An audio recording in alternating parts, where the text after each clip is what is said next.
ರಾಮನಗರದಲ್ಲಿ H D Kumaraswamy ಅವರು ಆಯೋಜನೆ ಮಾಡಿದಂತಹ ಬಾಡೂಟ ರದ್ದಾದ ಬೆನ್ನಲ್ಲೇ ಈಗ ಸಾಕಷ್ಟು ಕ್ಯೂರಿಯಾಸಿಟಿ ಇರೋದು. ಸಭೆ ವಿಚಾರಕ್ಕೆ ಸಂಬಂಧಪಟ್ಟಂತೆ ಚುನಾವಣಾಧಿಕಾರಿಗಳ ಭೇಟಿ ಬೆನ್ನಲ್ಲೇ ಹೊಸತೊಡಕನ್ನ ರದ್ದು ಮಾಡಲಾಗಿದೆ.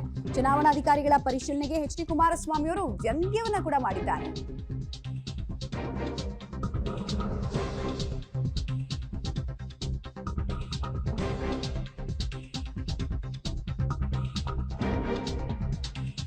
ಚುನಾವಣಾಧಿಕಾರಿಗಳ ಭೇಟಿ ಬೆನ್ನಲ್ಲೇ ಹೊಸತೊಡಕು ರದ್ದುಗೊಂಡಿದೆ. ಬಿಜೆಪಿಗೆ ಕೇಶವ ಕೃಪಾ ಇದ್ದಂತೆ ನಮಗೆ ಬಿಡದಿಯ ತೋಟದ ಮನೆ, ನನ್ನ ತೋಟದಲ್ಲಿ ನಾನು ಹೆಡ್ ಆಫೀಸ್ ಮಾಡ್ಕೊಂಡ್ರೆ ಇವ್ರಿಗೇನ್ ಕಷ್ಟ ಅಂತ ಚುನಾವಣಾ ಅಧಿಕಾರಿಗಳ ಭೇಟಿಗೆ ಸಂಬಂಧಪಟ್ಟಂತೆ ಕಿಡಿಕಾರಿದ್ದಾರೆ ಎಚ್ ಡಿ ಕುಮಾರಸ್ವಾಮಿ ಅವರು.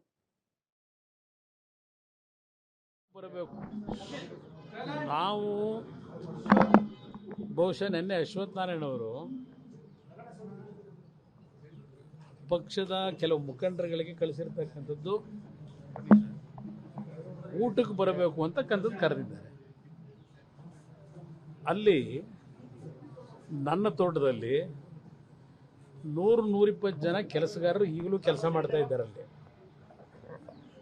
ಅಲ್ಲಿ ಕೆಲಸಗಾರರಿಗೆ ಇವತ್ತು ಊಟದ ವ್ಯವಸ್ಥೆ ವರ್ಷದ ಒಡಕು ಅವ್ರಿಗೆ ಮಾಡ್ತಾ ಇದ್ದಾರೆ. ನಾವು ಕಾರ್ಯಕರ್ತರಲ್ಲ, ಲೀಡರ್ಗಳು ಇವತ್ತು ಎಲೆಕ್ಷನ್ ಸ್ಟ್ರಾಟಜಿಗೆ ಸೇರ್ತಕ್ಕಂಥದ್ದು ಏನಿದೆ, ಅಲ್ಲಿ ಕಾಂಗ್ರೆಸ್ನವ್ರು ಏನೋ ಹೆಡ್ ಆಫೀಸು ಅದೇನೋ ಕಳಿಸೋರಂತಲ್ಲ, ಏನಾದ್ರು ಫೋಟೋಗಳು, ಅದು ಹೆಡ್ ಆಫೀಸೇ, ಅದು ಶಕ್ತಿ ಕೇಂದ್ರ. ಅದು ಬಿ ಜೆ ಪಿಗೆ ಯಾವ ರೀತಿ ಕೇಶವ ಕೃಪಾ ಇದೆ, ಅದೇ ರೀತಿಯಲ್ಲಿ ನನ್ನ ಪಕ್ಷದ ಕಾರ್ಯಕರ್ತರಿಗೆ ಅದು ಕೇಶವ ಕೃಪಾ ಇದ್ದಾಗೇನೆ. ಅದು ನನ್ನ ಪಕ್ಷದ ಕಾರ್ಯಕರ್ತರಿಗೆ ಅದು ಶಕ್ತಿ ಕೇಂದ್ರವೇ. ನನ್ನ ಪಕ್ಷದ ಕಾರ್ಯಕರ್ತರಿಗೆ ಏನು ಕಾಂಗ್ರೆಸ್ ಆಫೀಸಲ್ಲಿ